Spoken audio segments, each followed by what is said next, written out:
Bonjour et bienvenue dans ce nouveau numéro d'Enquête de région Le Mag. Nous sommes en Bretagne Nord, une zone qui est habituée aux coups de vent, aux tempêtes. Mais on constate ici que ces phénomènes sont de plus en plus violents. La tempête Ciarán, il y a tout juste un an, en est la dernière illustration. Alors pourquoi cette violence? Que doit-on faire? Peut-on lutter? Doit-on lutter? Eh bien c'est toutes ces questions que nous nous sommes posées dans ce nouveau numéro d'Enquête de région.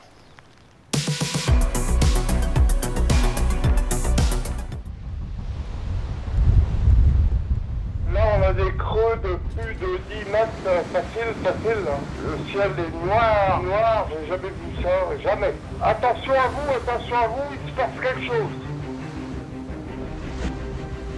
J'étais toute seule dans ma maison, j'ai pas de volet, j'avais peur.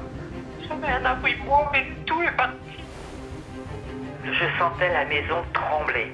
Je n'ai jamais eu aussi peur de ma vie. C'est un vrai carnage. Il y a des arbres partout, il y a des toitures, des tôles, des portails. Donc non, il n'y a aucun secteur épargné. Ce mercredi 1er novembre 2023, il y a déjà 6 jours que les modèles météo anticipent une violente tempête. Elle a été baptisée Ciarán. Elle est annoncée explosive et elle le sera. Des rafales à plus de 200 km/h sont enregistrées sur la pointe Finistère, 150 km/h dans les terres. L'ouest de la France n'avait pas connu une telle violence depuis le passage de l'Ottar, en 1999. Mathieu Riverain est photographe, chasseur de tempêtes. Il a vécu Ciarán de l'intérieur. Bonjour Mathieu. Nous le retrouvons à Brest. Ouais. Bienvenue à Brest. Racontez-nous un peu comment ça s'est passé pour vous. Vous attendiez ce moment pour aller faire des photos, j'imagine. Au-delà de l'aspect photographique, il y a l'aspect aventure en fait. Et moi, ce qui m'intéresse, c'est l'aspect aussi météorologique. Je vois des pressions atmosphériques, je me rappelle de 960 hectopascales à Ouessant, c'est quelque chose que j'ai jamais vu depuis que je fais des photos. Ça va faire que je vais vivre une nuit où je vais passer mon temps à regarder les applications météo, les derniers relevés, et surtout en espérant que ces derniers relevés annoncent de la lumière le lendemain pour le vol en mer d'Iroise. Et donc là arrive la tempête. Vous êtes au cœur de la tempête. C'est comment? C'est à Belle-Île-en-Mer que je prends conscience de la puissance de la tempête parce que les vagues, quand on arrive, sont absolument dingues. Elles mesurent, je sais pas, 15-20 mètres à cet endroit-là et je vois le phare des Poulains qui disparaît en même temps que le soleil se lève. Donc ça restera pour moi une des images marquantes de cette tempête avec vraiment cette image que je réalise dès le début et que je n'imaginais même pas, quoi. Il faut s'imaginer que par moment, les vagues qui sont derrière l'hélico sont plus hautes que l'hélico et lui fait du saut de mouton avec les vagues. Donc j'évite de regarder ce que lui voit et je me concentre sur les images à faire. Est-ce que ça restera un moment fort, en termes de ce que vous avez ressenti, ce moment-là de professionnel finalement? Il y a plusieurs aspects. Il y a l'aspect drame où là, pour la première fois de ma vie, je vois des arbres. Moi, j'étais pas né en fait quand l'ouragan de 87 est passé en Bretagne, mais je vois des arbres couchés par terre. Et cette vision me poursuivra longtemps. Et puis après, il y a le côté aventure, image à réaliser, où je passe par exemple derrière le phare de la Vieille et je vois des paysages graphiques, la pointe de la torche exactement pareil. Et surtout, il y a cette rencontre entre Ouessant et le rail d'Ouessant avec l'abbaye Bourbon, que je vois disparaître sous les vagues. Donc c'est un bateau que je vois d'habitude au quai à Brest et qui me paraît extrêmement grand. Et là, le voir tout petit au milieu de la mer avec des vagues qui lui passent par-dessus, c'est une vision que je garderai très très longtemps et qui m'a marqué de cette tempête Ciarán. Donc au retour, on voit la vie sur Terre, on voit ce qui est en train de se passer, on voit les dégâts. Qu'est-ce qui est marquant finalement? Sur le retour, en fait, autant à l'aller, il y avait très peu de voitures parce c'était interdit de circulation. Autant sur le retour, en fait, on voit que la vie a repris un peu son cours, mais c'est la vie de sauvetage, on va dire. C'est la vie où il y a des secours sur les routes pour essayer de les déblayer. On voit des agents qui essayent de réparer les lignes à haute tension. Et voilà, c'est là vraiment qu'on prend conscience de l'impact de cette tempête sur le continent. Ciarán a frappé de nuit sans faire de victimes. Les dégâts matériels, eux, sont impressionnants. Ils sont estimés à 700 millions d'euros par les assureurs. Des milliers d'arbres tombés, des toits envolés, des baies vitrées éclatées, 780 000 foyers privés d'électricité et l'activité économique à l'arrêt. Ouais. En Bretagne Nord, les exploitations maraîchères ont particulièrement souffert. C'est le cas de celle de Sabine. Nous la retrouvons un an après, accompagnée de Steven Tual. Il est météorologue.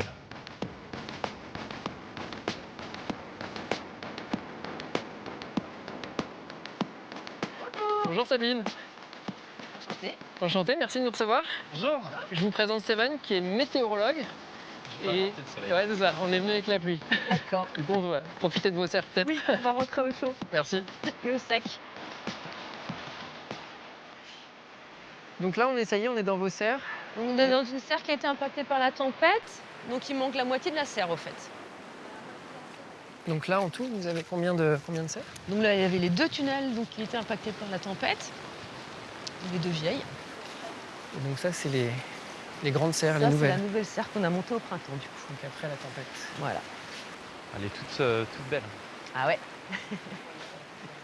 Bon, dites-moi Sabine, racontez-moi un peu cette nuit de tempête il y a 1 an, quand Kieran est passé ici sur votre exploitation. Alors la nuit, ça a été encore, mais c'est le lendemain matin que c'était compliqué. Donc je suis arrivée ici, tout était vraiment par terre, toutes les serres étaient défoncées. Et ouais, psychologiquement, c'est vraiment dur, parce que ça fait presque 10 ans de travail qui sont mis par terre en quelques heures, quoi. Donc ouais, c'est dur. Ouais.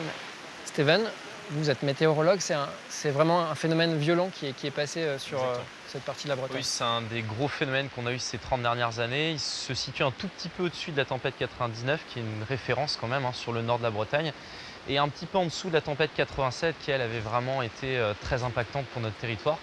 La tempête Kieran, aujourd'hui, c'est la plus forte qu'on ait eue au XXIe siècle. On parle de phénomènes explosifs parfois quand on écoute les bulletins météo dans ces moments-là. C'est ça, c'est un phénomène explosif? Alors, les phénomènes explosifs, c'est vraiment en météorologie en fait. C'est la combinaison de plusieurs facteurs. En altitude, on a ce qu'on appelle le courant de jet qui sépare les masses d'air froid qui descendent du pôle des masses d'air chaud qui remontent de l'équateur. Et en fait, cette tempête, elle a pris naissance au niveau du Canada et elle a vraiment suivi une trajectoire très classique. D'abord au sud du courant de jet, et puis en traversant ce courant de jet, elle s'est vraiment renforcée. Il y a eu un transport d'énergie et elle a explosé au niveau de la Bretagne. Et vous avez eu ce sentiment-là? On parle de bombes météorologiques. Vous avez eu l'impression que ça avait explosé, votre exploitation, par exemple? Ah oui, ouais, il y a eu une vraie guerre. Et l'exploitation et puis tous les alentours, pour se déplacer, c'était vraiment compliqué. Ouais. Et alors, quand on reconstruit, est-ce qu'on se dit, je vais peut-être orienter mes serres un petit peu différemment, je vais peut-être faire différemment pour être moins exposé au vent, ou on se dit, on repart? Non, comme vous disiez bien, on ne peut pas y échapper avec des vents aussi forts, qu'on soit comme ça ou un peu plus comme ça. Ça n'aurait pas changé grand-chose, je pense. Vous y avez cru à l'alerte? Parce qu'il y a eu des alertes au moment de Kieran l'année dernière. Est-ce que vous vous êtes dit, oulala, ça va être grave, ou vous vous êtes dit, c'est encore une alerte, on sait ce que c'est le vent ici? Un peu quand même, ouais. On sait ce que c'est, on ne pensait pas que c'était aussi fort, on pensait que c'était un peu exagéré, quoi. C'est là où nous, météorologues, on doit se sensibiliser encore davantage. En Bretagne, on est exposé à cette culture des risques. On sait statistiquement que tous les 20 ans en moyenne, ça ne veut pas dire qu'il n'y en aura pas une cette année par exemple, mais tous les 20 ans en moyenne, il y a une tempête majeure qui intervient sur notre territoire. Il faut qu'on sache à nouveau se réapproprier ce risque pour s'adapter au mieux et avoir les meilleurs comportements possibles.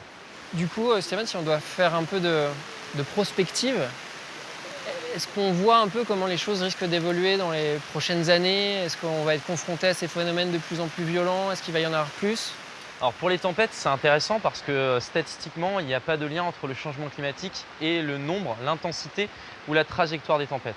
Par contre, on sait que ces mêmes tempêtes, il y a 50 ans, n'ont plus les mêmes conséquences. Aujourd'hui, notre habitat, il est vraiment important en Bretagne. On a aussi urbanisé notre littoral, donc on est beaucoup plus exposé à ces tempêtes. Pareil, la hausse du niveau de la mer engendre une probabilité plus importante de submersion du littoral lors de ces tempêtes. Donc finalement, pour une même tempête, il y a 50 ans, aujourd'hui, on est beaucoup plus exposé. La submersion marine, c'est en effet l'autre risque majeur auquel est confronté tout le littoral français. D'ici 2100, le niveau de la mer pourrait continuer de s'élever d'au moins 1,20 m, grignotant peu à peu le trait de côte, un phénomène accentué à chaque tempête. La petite île de Molène, dans les Côtes d'Armor, au large de Trébeurdin, en est le symbole. Depuis un siècle, elle ne cesse de se réduire et pourrait être la première à disparaître dans les prochaines décennies.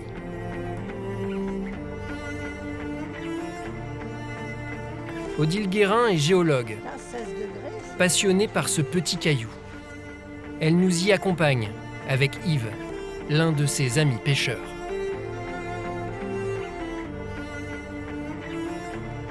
Alors dites-moi, Yves, Odile, là avant, il y avait un mur de sable derrière nous? Ah oui, il y avait une dune. Disons que il fallait vraiment escalader la dune pour passer de l'autre côté. Et là, celle-ci, elle a volé en éclats. Elle a cassé le 8 février 2018, suite à une tempête qui n'était pas énorme, mais il restait déjà plus grand-chose, il restait 1 mètre à peu près. Et donc la brèche a été faite. Ça veut dire que là, la mer passe maintenant ici? Ah, maintenant elle passe. Quand il y a une grande marée, et puis une grosse tempête encore plus, et donc elle passe, et petit à petit, elle a élargi la brèche, qui maintenant fait une 40aine de mètres.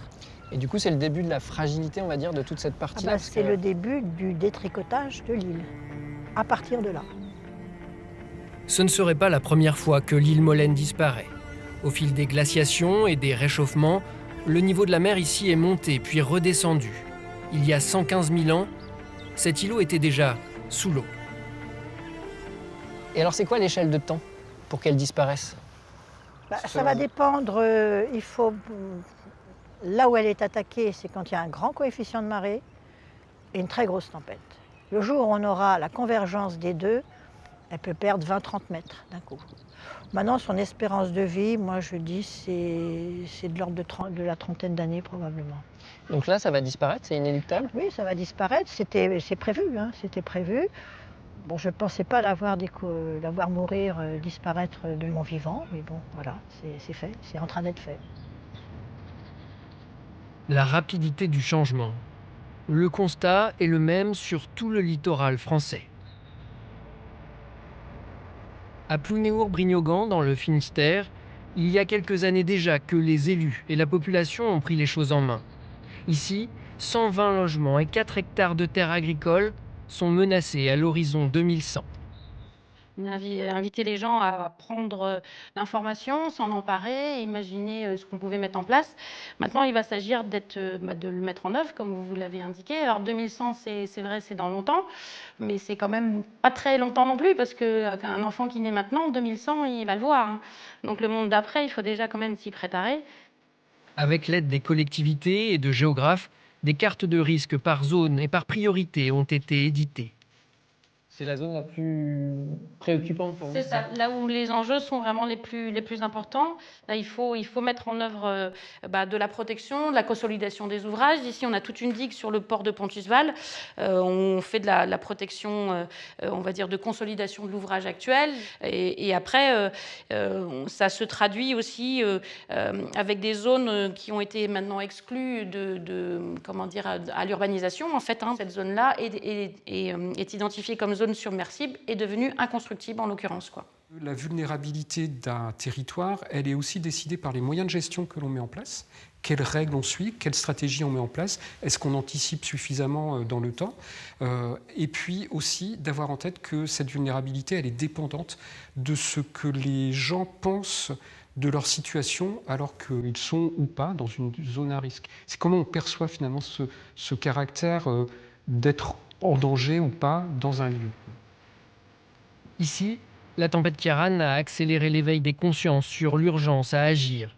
Mais pas n'importe comment. On réfléchit à mettre l'énergie et l'argent au bon endroit. Et au contraire à laisser faire la nature sur certaines zones, comme sur ce cordon dunaire. Dès lors que l'on va intégrer dans toutes ces dynamiques littorales et dunaires des ouvrages, par exemple, des enrochements, des murs ou autres un peu lourds, c'est-à-dire fixant le trait de côte, puis en fait on va modifier la manière par laquelle se comporte le trait de côte. Et ça c'est ennuyeux parce que déjà on va généralement créer des parois de réflexion sur les murs qui vont non plus dissiper l'énergie des vagues, mais généralement plutôt la renforcer et donc chasser le sable vers le bas de plage. Donc là, construire une digue, ce ne serait pas une bonne idée, par exemple? Non, vraiment, ce ne serait pas une bonne idée. Ou alors, il faudrait la prévoir avec les niveaux d'eau vraiment très élevés qu'on imagine pour les périodes à venir. En revanche, il faut accepter que peut-être que lors d'un gros événement, l'eau passera un peu par-dessus. Donc ça veut dire que derrière, en termes d'urbanisme, là, on a plutôt un terrain de foot, quoi. On n'a pas un lotissement. C'est ça, effectivement, et notamment le lieu dans lequel on était tout à l'heure, le bâtiment qui a été fait là, qui est un local jeune, il a été fait sur des plots pour rendre, en cas de déconstruction du bâtiment, le terrain presque à l'état naturel. Ça veut aussi dire que dans les consciences, il faut que les gens acceptent de se dire peut-être que cette maison en bord de plage, qui est une maison de famille depuis des générations, peut-être que c'est la dernière génération qui pourra en profiter. Sûrement, et c'est là où c'est difficile parce que voilà, c'est des enjeux, c'est des affectifs, financiers et de projection aussi. C'est des choses que peut-être on aurait voulu transmettre à ses enfants et qu'on ne pourra pas faire. Et nous, en tout cas, les politiques, il va falloir qu'on leur propose des choses et qu'on y réfléchisse collectivement pour qu'on puisse tous l'accepter parce que ce sera des décisions pas forcément faciles à prendre. Le problème de tout ce que l'on vient de dire, c'est-à-dire la délocalisation, le fait de dire aux gens vous abandonnez votre terrain et vous allez vivre ailleurs, c'est que ça ne se prépare pas du jour au lendemain. Et on voit bien qu'il faut du temps pour que les consciences s'adaptent à cette idée que l'on va partir à un moment donné, que l'on devra abandonner. Et puis aussi derrière, c'est des problèmes juridiques, ce sont des problèmes sociaux. Enfin, il y a beaucoup de choses qui doivent être d'abord envisagées, posées sur la table, pour ensuite appliquer. Et donc on imagine qu'une période d'une dizaine d'années, à minima, est sans doute un temps vraiment minime pour enclencher le processus dans lequel on doit s'engager à un moment donné. Mais le temps est compté.